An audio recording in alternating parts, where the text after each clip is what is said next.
Hello, welcome back to the heaven of story teller. Phoenix ഭാഗം 24 തുടരുന്നു. മിയോയുടെ ഫോണിൽ എല്ലാം കേട്ടുകൊണ്ടിരുന്ന വ്യക്തി പതിയെ എഴുന്നേറ്റ് മുന്നിലിരിക്കുന്ന ചിത്രത്തിലേക്ക് നോക്കി. ആ ചിത്രത്തിൽ കാണുന്ന സുന്ദരമായ യുവാവിന്റെ മുഖത്ത് തലോടിക്കൊണ്ട് നിറയുന്ന കണ്ണുകൾ തുടച്ചുകൊണ്ട് പറഞ്ഞു, എനിക്കറിയാം നിനക്കിത് എത്രമാത്രം വേദനിക്കുന്നു എന്ന്. സാരമില്ല എന്ന് പറയാൻ എനിക്ക് കഴിയില്ല, ശരിയാ. പക്ഷെ ഞാൻ നിനക്കൊരു ഉറപ്പ് തരാം, നിന്റെ ജീവനെ തൊട്ട ഒരുത്തൻ പോലും ഈ ഭൂമിയിൽ കാണില്ല. അവർക്ക് ഈ ലോകത്ത് നൽകാവുന്ന ഏറ്റവും വേദന അറിയിച്ചു തന്നെ വിട്ടോളാം ഞാൻ. നിനക്ക് വേണ്ടി അത് ഞാൻ ചെയ്തിരിക്കും. ആ വ്യക്തിയുടെ വാക്കുകൾ അവിടെയെല്ലാം മുഴങ്ങി. അവന്റെ വാക്കിൽ നിറഞ്ഞു നിന്നത് ആത്മാർത്ഥത മാത്രമായിരുന്നില്ല, ആ വ്യക്തിയോടുള്ള വലിയ സ്നേഹവും കൂടിയായിരുന്നു. ഇതേ സമയം മിയയും മൗനി അവർ മണിക്കൂറുകൾ നീണ്ട യാത്രയിലാണ്. അതിനുശേഷം അവരുടെ വണ്ടി ഒരു ഉൾഗ്രാമത്തിലേക്ക് പ്രവേശിച്ചു. നല്ല ഗ്രാമീണത നിറഞ്ഞ സ്ഥലം. പോകുന്ന വഴികളിൽ ഒരു എസ്റ്റേറ്റ് പോലെ കാണപ്പെട്ടു. അങ്ങോട്ടുള്ള വഴിയിൽ അവിടെ ആൾതാമസം ഉള്ളതിന്റെ ഒരു തെളിവും കാണാൻ സാധിക്കുന്നില്ലായിരുന്നു. മുന്നോട്ട് പോകും തോറും അതിനെ ശരിവെക്കുന്ന രീതിയിലുള്ള കാഴ്ചകളായിരുന്നു അവിടെ. പിന്നെയും ഒരു 10 മിനിറ്റ് കൂടെ കഴിഞ്ഞു. മുന്നോട്ട് പോകും തോറും ദൂരെ വലിയൊരു ഗേറ്റ് അവർക്ക് മുന്നിൽ തെളിഞ്ഞു കാണപ്പെട്ടു. മൗനിയാണെങ്കിൽ ഇനി എന്ത് എന്ന രീതിയിൽ തന്നെ അവിടെ നോക്കിയിരുന്നു. എന്നാൽ അവൾ ഒരു കാര്യം പോലും മിയോട് ചോദിച്ചുമില്ല. ഗേറ്റിന്റെ അടുത്ത് ചെന്നു. അവർക്ക് മുന്നിൽ മതിൽക്കെട്ടുകൾ ഏതാണ്ട് 10 അടിക്ക് മുകളിൽ ഉയരം കാണും. മൗനി അത്ഭുതത്തോടെ നോക്കി നിൽക്കെ മിയ വണ്ടി നിർത്തിയിട്ട് ആ ഗേറ്റിന് അരികിൽ ചെന്ന് എന്തോ ഒന്ന് ചെയ്തു. പെട്ടെന്ന് ആ വലിയ ഗേറ്റ് വല്ലാത്തൊരു ശബ്ദത്തോടെ തുറക്കുകയും അവർക്ക് മുന്നിൽ വലിയൊരു ബംഗ്ലാവ് കാണപ്പെടുകയും ചെയ്തു.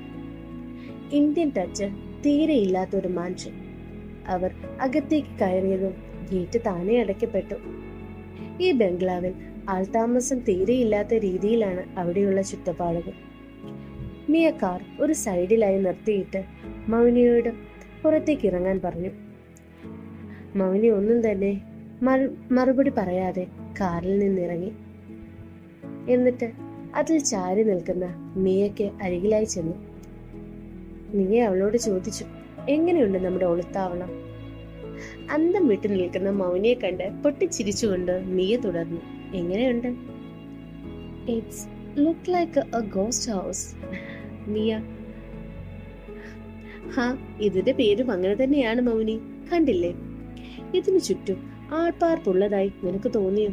ഇല്ലടാ, ഞാൻ വന്നപ്പോൾ മുതൽ അതാണ് ആലോചിച്ചത്.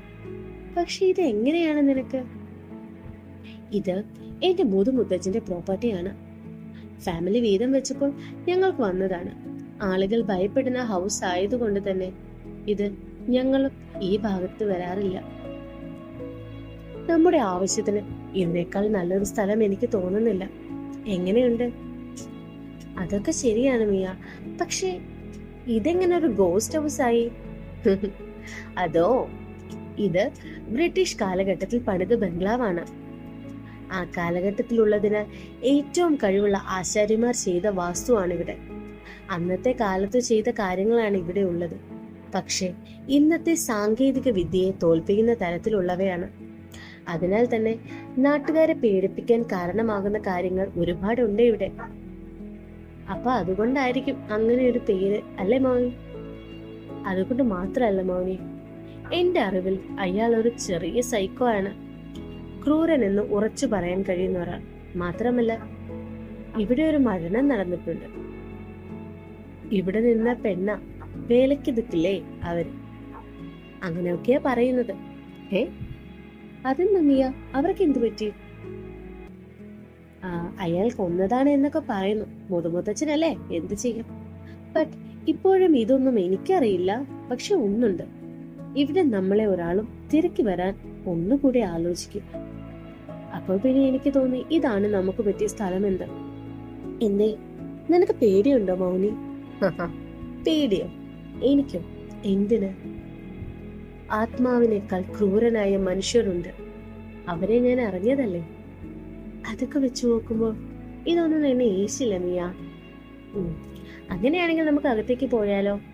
മിയയുടെ ചോദ്യത്തിന് മൗനി തലയാട്ടിക്കൊണ്ട് തങ്ങളുടെ ലഗേജ് എടുക്കാൻ തുടങ്ങി.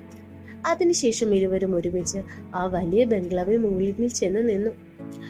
മൗനി നോക്കി നിൽക്കെ മിയ തന്റെ കൈകളിൽ സൂക്ഷിച്ച താക്കോൽ ആ വാതിലിലായി പതിപ്പിച്ച പ്രത്യേക രീതിയിൽ പണിത താഴിലേക്ക് ഇട്ടു. ആ വാതിൽ തുറന്നു. അകത്തേക്ക് കയറിയപ്പോൾ കണ്ട കാഴ്ചകൾ മൗനിയെ അത്ഭുതപ്പെടുത്തിയില്ല. കാരണം പുറത്തു നിന്നുള്ള വർക്കുള്ളതിനാൽ ഇന്റീരിയർ അത് തന്നെ അത്ഭുതപ്പെടുത്താൻ തക്ക വലുതായിരിക്കുമെന്ന് മൗനിക്ക് ഉറപ്പായിരുന്നു. ഇരുവരും ഒരുമിച്ച് അകത്തേക്ക് കയറി. മൗനി ചുറ്റും നോക്കി. പുറത്തു നിന്നുള്ളതുപോലെയല്ല അകം. പുറത്തു നിന്ന് നോക്കുമ്പോൾ ഈ വീട് കാലങ്ങളായി താമസയോഗ്യമല്ല എന്നായിരിക്കും. എങ്കിൽ വീടിനുള്ളിൽ അങ്ങനെ ആയിരുന്നില്ല. അത്ര ക്ലീൻ ആയിരുന്നു. മൗനി സംശയത്തോടെ അവളോട് ചോദിച്ചു, അല്ല, നീയല്ലേ പറഞ്ഞത് ഇവിടെ കാലങ്ങളായി ആരും താമസിക്കുന്നില്ല എന്ന്? അതെ, എന്റെ അറിവിൽ 10 വർഷമാകുമോ ഇവിടെ ആരെങ്കിലും വന്നിട്ട്. പക്ഷെ ഇത് കണ്ടിട്ട് അങ്ങനെ തോന്നുന്നില്ലല്ലോ മിയ. ഇപ്പോൾ മനസ്സിലായില്ലേ ഇതൊരു ഗോസ്റ്റ് ഹൗസ് ആണെന്ന്? എന്താ? മിയയുടെ വാക്കുകൾ കേട്ട് മൗനി സംശയത്തോടെ പിന്നെയും ചോദിച്ചു, എന്താടാ കാര്യം? ഇവിടെ എന്താണ്? മിയയുടെ വാക്കിനായി മൗനി കാത്തിരുന്നു. എന്തായിരിക്കും മിയ മൗനിയോട് പറയാൻ നോക്കുന്നത്?